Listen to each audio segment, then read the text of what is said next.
I'm sure that every single person watching this right now has experienced a moment or moments in your life where you have wanted to do the right thing, you knew what the right thing was, but your feelings and your emotions pulled you toward doing the wrong thing and you made a bad decision. That is the reality of sin.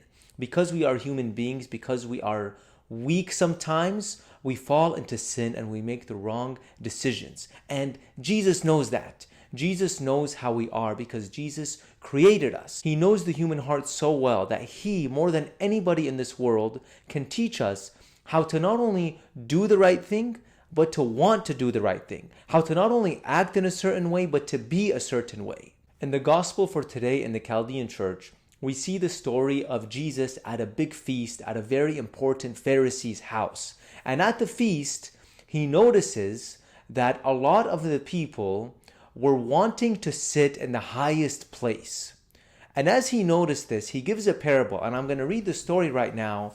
And we're going to see how Jesus, who is the expert on the human heart, who knows how we can change, who knows how we can be happy, and who ultimately knows how we can be good and holy. We're going to see His very interesting method of teaching, and we're going to learn from it.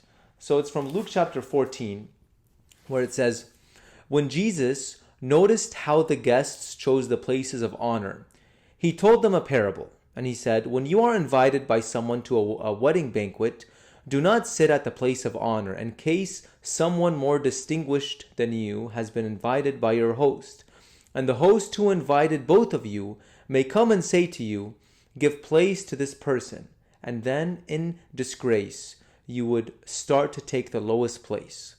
But when you are invited, go and sit down at the lowest place, so that when your host comes, he may say to you, friend, move up higher. Then you will be honored in the presence of all who sit at table with you. For all who exalt themselves will be humbled, and those who humble themselves will be exalted."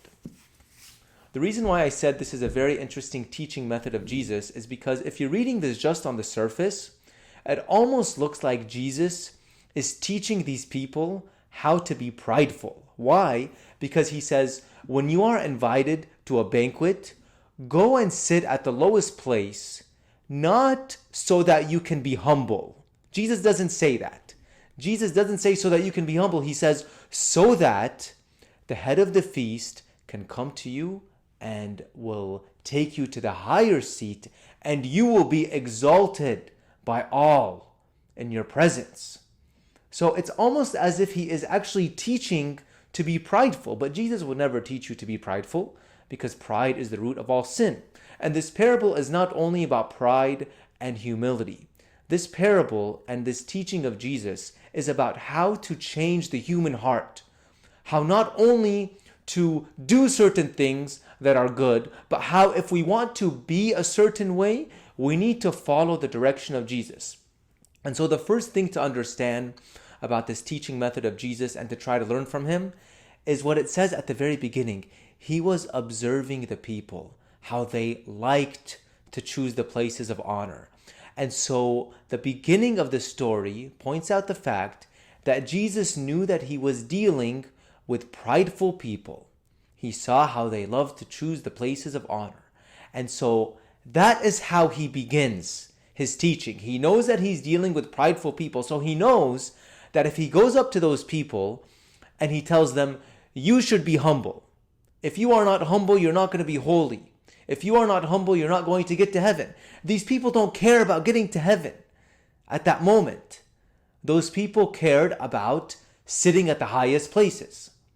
Jesus wants them to care about getting to heaven, but watch the method that He chooses to use in His teaching. He tells them, go and sit at the lowest place. He knows that they're prideful, but He knows also that they are human beings, and that we human beings, when we do something, when we do a certain type of action, no matter what it is, if we do it repeatedly, it could become a habit for us.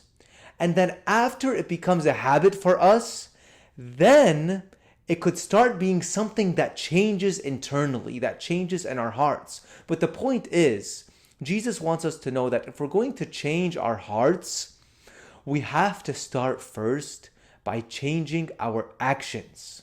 And so that's why he says, go and take the lowest place. No matter how you feel, even if it's for a bad intention, go and take the lowest place.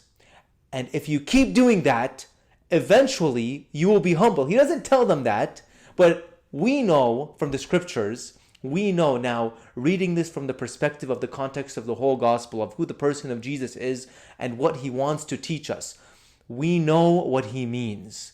We know that he wants us, no matter what state we are in, no matter what sins we are struggling with, no matter what bad habits we have, no matter what bad desires and emotions and feelings we have, we know that Jesus wants us to start in the correct order of things, and in the way that we know eventually we'll be able to overcome our bad habits and our bad desires, is if we start right at this very moment changing our actions, going against what we feel. I mean, imagine somebody, for example, who wants to get in shape, who's really not in good physical shape. And imagine if this person says, I'm going to wait until I have the feeling or the urge to go to the gym.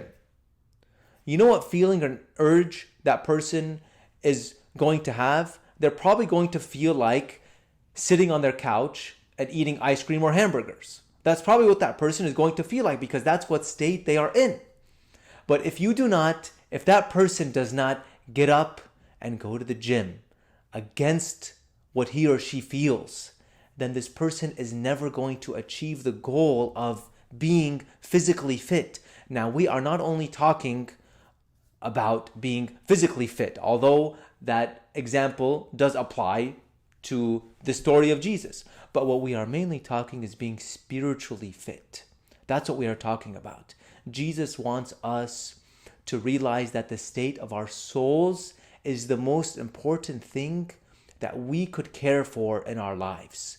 And so he wants us to really think about every circumstance in our life, about every habit that we have, about every person that we see, about every feeling that we have, and to ask ourselves, is this good for my spiritual health? Is this good for me? Is this going to put me on the path toward getting to heaven, of the salvation of my soul? And if it's not, my life requires immediate change at this very moment. Now, this is obviously something that we can only do by the grace of God, and it will be extremely challenging. No matter what habit it is you are trying to break, no matter what desire it is, whether it's a lustful desire, whether it's anger, whatever it is, God can, obviously, but he will help you, but you also have to make the effort. You have to try your best to get out of the comfort of your life, to get out of the sinful nature that we were born in, but that we could be out of if we live according to our baptism, according to the new creation that Christ constantly offers us to. And Christ wants us to live that new creation, and he gives us the opportunity, and he teaches us how in the scriptures. And so if we follow the example and the words of Jesus, especially in this gospel, and if we do the right thing, no matter what our intentions are, if we do not wait for the right intentions, but we do the right thing in hopes of getting the right intentions and in hopes of feeling the right way, so that we could be the right way and so that we could be the people that Jesus wants us to be.